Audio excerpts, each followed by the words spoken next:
welcome back to our channel. My name is Prachi, and for the last 3.5 years, my partner Harsh and I have been travel influencers, a job that took us to all 7 continents. But after a recent change of heart, we made the decision to hit the brakes, slow down our life in an effort to prioritize our health and mental well-being. So if that intrigues you and you want to know more, I hope you stick around and hit the subscribe button. So today I actually wanted to sit down and share with you guys some of the things that have really moved the needle for my mental health. Some of these things I've been doing for years and years and years, while others are more recent changes that I'm trying to bring into my life. But all of them are things that you could apply to your own life and in your journey wherever you are. At any point, if you find this video helpful, do consider dropping a comment below and letting me know your thoughts, because I read all of them and they always make my day. Okay, so let's start with the first one, which sounds simple, but it's really powerful, which is getting enough sleep. The world we're living in doesn't really allow us time for ourselves. Sleep is sort of everyone's last priority, but it's literally the time our brain rests. We can process the day, we can process our memories, we can keep what is necessary and we can let go what isn't. And when we don't prioritize our sleep and we don't sleep enough, we never let that rest happen. So we're always in this cycle of go, hustle.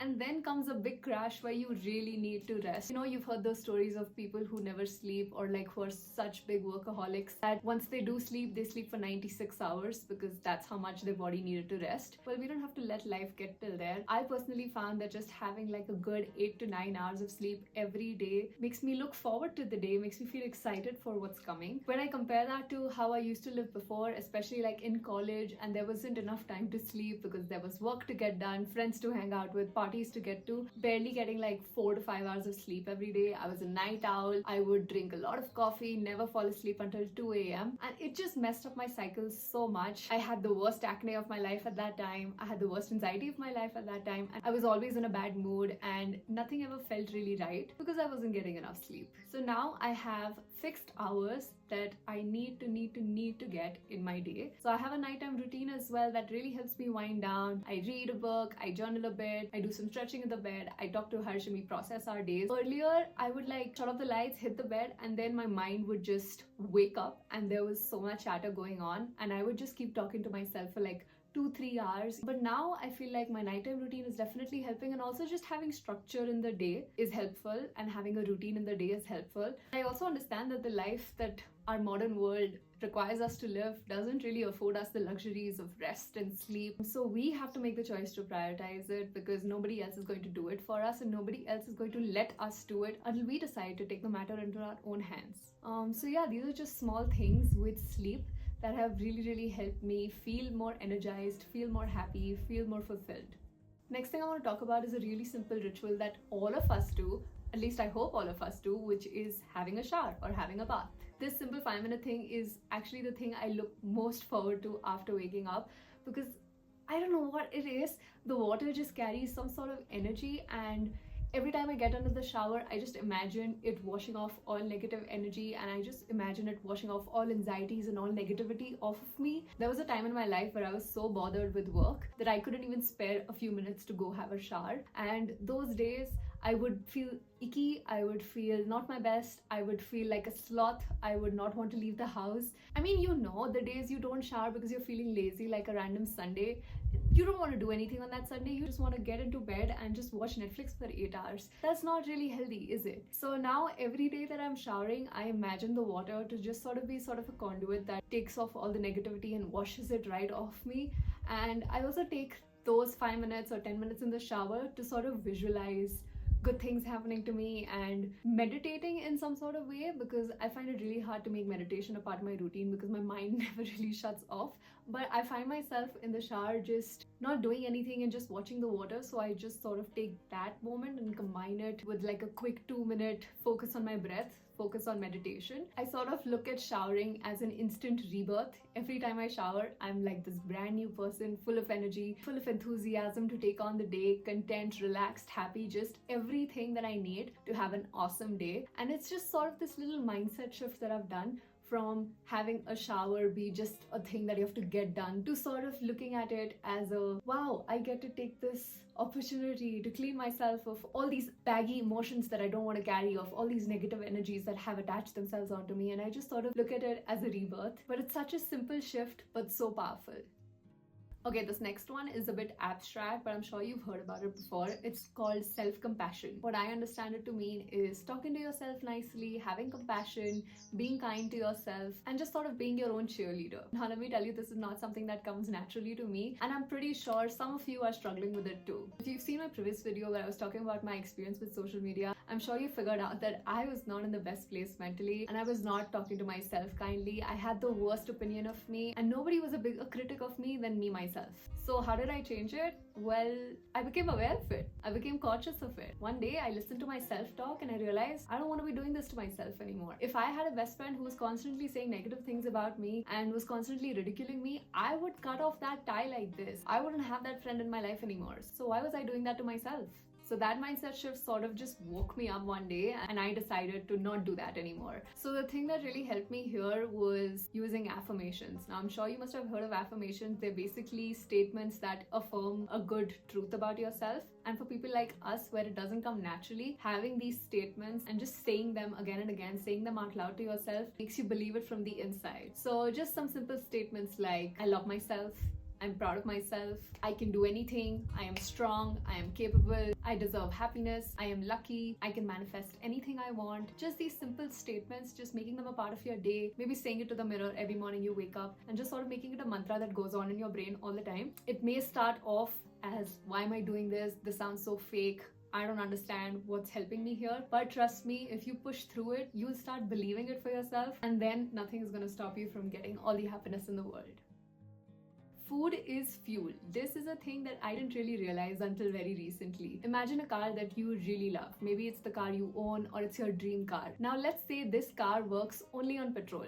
You can't put diesel in it and you certainly can't put water in it. Now let's say in your dream car, instead of putting petrol to make it work, you're actually putting soda. So the first thing is the car is not going to start. The second thing is actually going to corrupt the quality of your car from the inside. And over time, if you keep putting in more and more soda, the car is just going to stop working forever. I'm getting carried with this analogy, but you get what I mean. You have to give your body the nourishment that it actually needs rather than these fake foods and ultra processed foods that we're being sold into having. So by making better choices about what I put into my body, whole foods, freshly made, locally sourced, made from ingredients without pesticides or chemicals in them, it's nourishing my body from within, but it's also making me feel really good about what I'm doing to my body, the vessel that's carrying me through this life. And while we're on the topic of nourishment, I also want to mention that I do not restrict myself, I do not calorie count, I don't do anything that makes food feel like anything less than. When I'm craving heartier food like potatoes, I will have that. When I'm craving sweets, I will allow myself that, because I know that I'm also nourishing my body, giving it all these vegetables and fruits and this diverse array of nutrients that I'm feeding it. It's actually doing me good. And there's also recent studies pointing towards the gut-brain axis and how everything that goes on with your gut is continuously being relayed to your brain. So whatever foods you eat actually have an impact on your moods. So it's not something to be discarded, something to be an afterthought. It used to be in my life. I was in college once. I was part of the hustle mentality once. I did not have time to cook 3 meals a day. I was ordering takeout all the time and feeling the worst. But now I'm cooking my own food. I'm making healthier choices about what I put into my body, and it's really impacting my mood and my stability levels.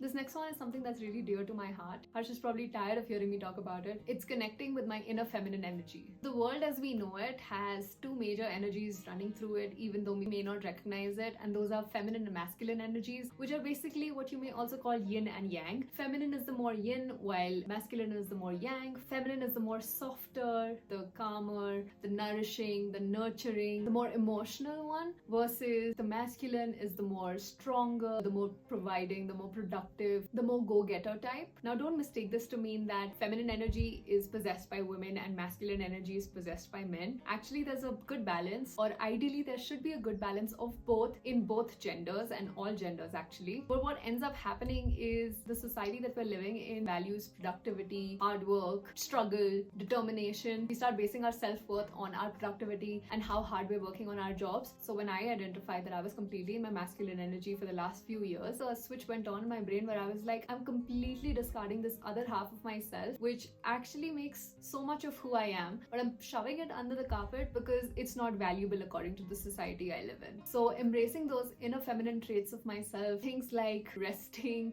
and slowing down and taking time to look pretty and make things around me pretty, started being more attractive to me than hustling and getting more work and more money into my life. Connecting with my inner feminine also helped me get more in sync with my body and less with my mind. I started feeling things more deeply. I started being more present in the moment and appreciating beauty rather than just letting it pass by and waiting for the next thing to happen. I also started listening to my intuition and honoring my gut instinct. I feel like for so many of us, we don't even realize that we have an intuition to begin with, but if you are human, you possess the power of intuition. You just don't know how to listen to your body because there's so much noise and so much traffic going on everywhere. So connecting with my inner feminine definitely helped me get more in sync with my body and listen to my intuition and let me be guided by that rather than rationality and thought. This is a topic that requires a bit more explanation from my end. Sadly, this video doesn't give me all the time to explain that, but I would love to dive into it because it's something that I'm really passionate about now. Let me know if you want me to make a more in-depth video about this by leaving a comment below.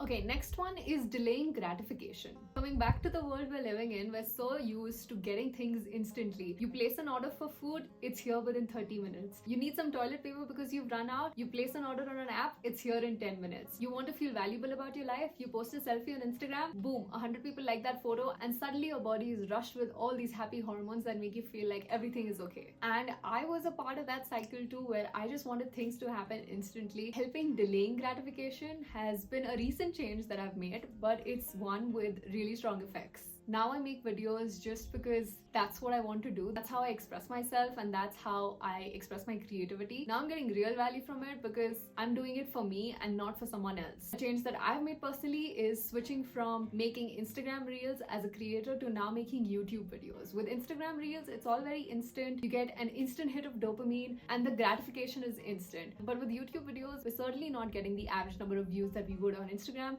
It's much lower. There's not that many people watching, but this is definitely helping me delay that gratification and make videos just for the sake of making videos. Another thing that I'm doing to help delay gratification is take up hobbies like cooking. With cooking, I really have to put in the effort and the time and the prep and everything before I can finally eat it and feel how it tastes and feel those feelings of gratification and those feelings of happiness come much later. I remember sometime last year, I took up this pottery course in Dharamshala, which was 1 week of me just spending 5 hours every day making ceramics and making pottery, and it took that week for me to learn how to make something and then 4 more weeks for my products to get glazed and shipped to my home. I remember the feeling of pride was so much more with that small piece of pottery I made compared to other things that I was doing, which was getting me results like this.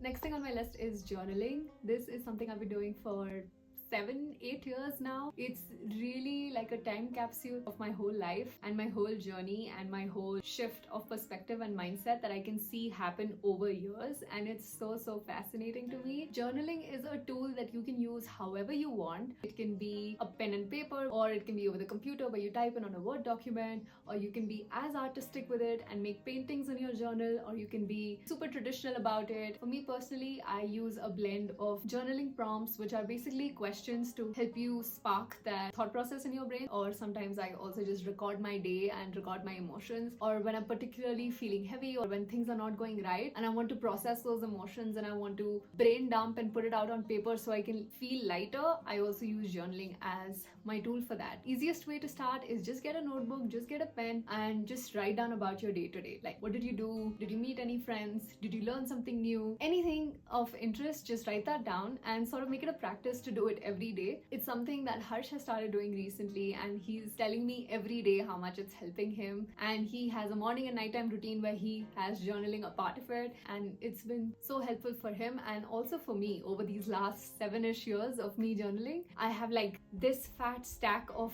journals now where I can look through and I can see how I've evolved as a person. It's been really good for me and my brain.